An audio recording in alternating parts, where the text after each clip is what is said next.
ஆசிரியர் சொந்தங்கள் அனைவருக்கும் உண்மை தோழியின் இனிய வணக்கம். 2013 தகுதித் தேர்வில் தேர்ச்சி பெற்றோர் நலச்சங்கம் 113/2018 மாநில தலைவர் திரு வடிவேல் சுந்தர் அவர்கள் தலைமையிலும் ஒருங்கிணைப்பாளர் திரு இளங்கோவன் அவர்களின் தலைமையிலும் மண்டல வாரியான போராட்டங்கள் தொடர்ந்து 5 நாட்களாக நடைபெற்றுக் கொண்டு வருகின்றது. இன்று 5வது நாளாக சென்னை எழும்பூர் ராஜரத்தினம் ஸ்டேடியத்தில் தகுதித் தேர்வில் தேர்ச்சி பெற்ற ஆசிரியர்கள் தொடர்ந்து உண்ணாவிரத போராட்டத்தில் ஈடுபட்டு வருகின்றார்கள்.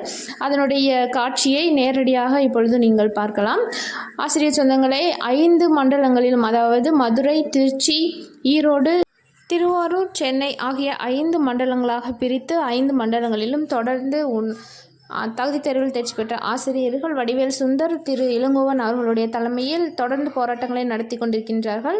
அதில் இன்று 5வது நாளாக சென்னை எழும்பூர் ராஜரத்தினம் ஸ்டேடியத்தில் தகுதித் தேர்வில் தேர்ச்சி பெற்ற ஆசிரியர்கள் போராட்டத்தில் ஈடுபட்டு வருகின்றார்கள். அதில் அண்ணன் இளங்கோவன் அவர்களுடைய பூர்வமான பேச்சை நீங்களே கேட்டு தெரிந்து கொள்ளுங்கள்.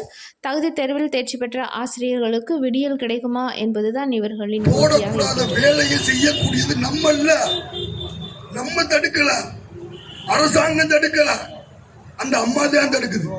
அதுதான் மறுபடியும் ஒரு 300 பேரை சேர்த்துருக்கு. எங்கிட்ட சேர்த்து இப்ப 30,000 ஒரு ஆளுக்கு 30,000 ரூபாய் ஒரு வழக்கு போட்டோம்னா 30,000 கட்டி அரண்மனையில் வந்து பதிவு செய்து கொள்ளுங்கள். அதுக்கு புரோக்கர் வேற ஒரு 100 புரோக்கர் வேற இருக்காங்க. ஏழைபாளைகள் பாமர மக்கள் படிச்சு நாங்க காத்துக்கிட்டு இருக்கும் பொழுது அதான் நம்ம திரும்ப சொல்றோம். டிஎன்பிசியில தேர்வுனா டிஎன்பிசி லிஸ்ட் போடணும், டிஆர்பி டிஆர்பி போடணும், போலீஸ் தேர்வுனா டிஎன்எஸ்யூஆர்பி போடணும். டிஆர்பி தேர்வு எழுதிட்டு வேலைக்கு போடக்கூடிய லிஸ்ட நீதிமன்றம் போட்டுச்சுன்னா எதுக்குடா டிஆர்பி? புரியுதா? அதே மாதிரி தேர்வு எழுதுறதுக்கு நாங்க அஞ்சினவரா இந்த தேர்வு வேணாம் நான் சொல்றோம். இந்த இருள் சூழ்ந்த அரசாணையை நாங்க வேணாம்னு சொல்லலாம், எழுத மாட்டோம்னு சொல்லலாம். உனக்கு அப்பனா 16 வருஷத்துக்கு முன்னாடி கஷ்டமான தேர்வை பாஸ் பண்ணவங்க நாங்க.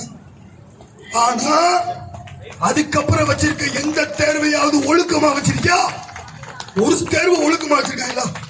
அவங்களே ஒத்துக்கிட்டாங்க. நாம் போய் ஒரு கண்மூடித்தனமாக குற்றச்சாட்டு பண்ணல. டிஆர்பியை ஒத்துக்கொண்டது. ஆமாங்க, ஊழல் நடந்திருக்கு, இந்த பாலிடெக்னிக் தேர்வுல ஊழல் நடந்திருக்கு. சரி, ரத்து பண்றாங்க, ரத்து பண்ணி விடுறாங்க. ஒரு சில தேர்வுல நல்லவர்கள் யார் கெட்டவர்கள் யாருன்னு பிடித்து பார்க்க முடியாது. கைது பண்றான். யார கைது பண்றான்? பூக்கடைக்காரன், டீ கடைக்காரன், பழவித்தவன், இவெல்லாம் கைது பண்றான். இவன் என்ன பண்ணானா, டிஆர்பி அவ்வளோ பெரிய பில்டிங்குள்ள போய் OMR சீட்டை கை வச்சானா. அவன் வந்து OMR சீட்டை கை வைக்கிற அளவில் உங்க லட்சணம் இருக்கு.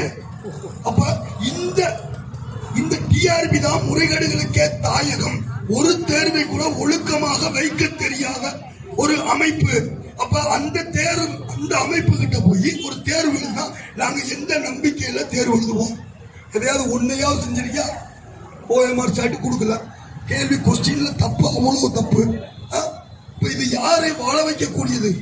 இப்ப தளபதியார் அவர்கள் சொன்னதுதான உண்மை. ஊழலுக்கு வழிவகுக்கக்கூடிய தேர்வு அப்படின்னு சொன்னது. இந்த தேர்வு 149 ஊழலுக்கு வழிவகுக்கும் அப்படின்னு அடித்து சொன்னவர் மாண்புமிகு தளபதியார் அவர்கள். ஆனா அவர் ஆட்சியிலே நடக்குது பாருங்க அப்படின்னு. அதாவது ஆசிரியர்கள் நிறைய சொன்னாங்க. என்ன இளங்கோவன் மண்டல வாரிய போராட்டம் அறிவிச்சிருக்கீங்க, கோரிக்கை ரைட்டு அரசுக்கு எதிராக இருக்கிற மாதிரி இருக்கே அப்படின்னு. அரசுக்கு எதிராக நாங்க எங்கடா நாங்க எப்படி அரசுக்கு எதிராக இருப்போம்? இல்ல போராட்டம் வந்து அரசு கெஞ்சி கேட்கிற மாதிரி இருக்குன்னா போராட்டம்னால எதிர்வினையாத்தான் இருக்கணும். கெஞ்சினோம்னா அதுக்கு பாராட்டுங்களா? கடந்த ஆட்சியில இந்த சங்கம் நம்மிடம் போய் கடந்த ஆட்சியில கேட்டிருக்கோம் அப்படின்னு கேட்டா அது கோரிக்கை, அவ்வளவுதான். ஆனா திமுக ஆட்சியில் நம்ம கேட்பது கோரிக்கை அல்ல, உரிமை.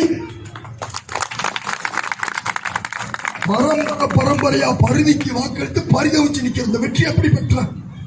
உன்னை வாழ வைத்த, உன்னை ஆள வைத்த எங்களை வாழவை.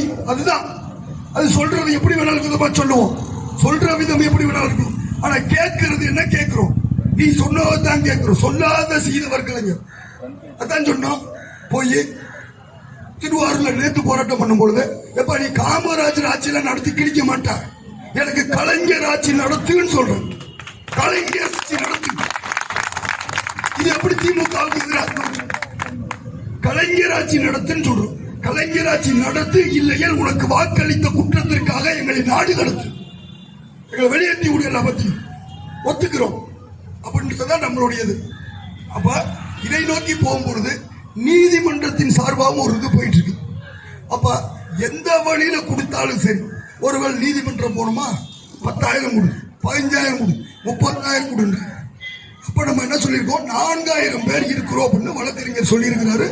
மதுரை உயர் நீதிமன்றத்துல நீதியரசர் முகமது குத்தூஸ் அவர் என்ன சொல்றாரு அப்படின்னா, எப்ப இந்த எத்தனை பேருக்கு பிரதிநிதியா உன்னைய பாக்குற, நீ வழக்க கொண்டு போப்பா, சென்னையில போட்டுக்கலாம் அல்லது உச்ச நீதிமன்றத்துல போட்டுக்கொள்ளலாம், 400 பேருக்கு என்ன தீர்ப்போ அது உனக்கும் பொருந்தும். சரிங்களா? இப்ப நீங்க செய்ய வேண்டியது 200 ரூபாய் உறுப்பினர் சந்தா கட்டிடணும். சரியா? அந்த 200 ரூபாய்க்கு உங்களுக்கு ரிசிப்ட் கொடுத்துருவாங்க. இந்த 200 ரூபாயை வச்சு உங்களை வாட்ஸ்அப் குரூப்ல ஆட் பண்ணிடுவாங்க. இந்த 200 ரூபாயை வைத்து உங்களை அதிகாரப்பூர்வமா கெஜெட்ல நம்மளுடைய பதிவு அலுவலகத்துல பதிவு பண்ணிடுவாங்க. சரியா? இந்த 200 ரூபாயை வைத்து சென்னை உயர் நீதிமன்றத்தில் மிக ஆகச்சிறந்த வழக்கறிஞர் சங்கரன் உள்ளிட்ட வழக்கறிஞர் மூலமாக இந்த 4,000 பேருக்கு பணி கிடைக்கக்கூடிய வேலையை கொண்டு போவோம். இந்த 200 ரூபாயை வைத்து நிறைகுறை எது வேணாலும் நடக்கலாம். சென்னை உயர் நீதிமன்றத்தில், உச்ச நீதிமன்றம் போனாலும் இந்த 200 ரூபாயை வச்சா கொண்டு போவோம். சரிங்களா? புரியுதா என்ன சொல்றோன்னு? அவ்வளவுதான். என்கிட்ட 10,000 முடியும் வேலை 400 போட்டா 4,400 இல்லையா 40,000க்கு நாமம். அவ்வளவுதான். அதுக்கு நீங்க கட்டக்கூடிய பெட்டு 200 ரூபாய். சரியா? 1 ரூபாய் காசு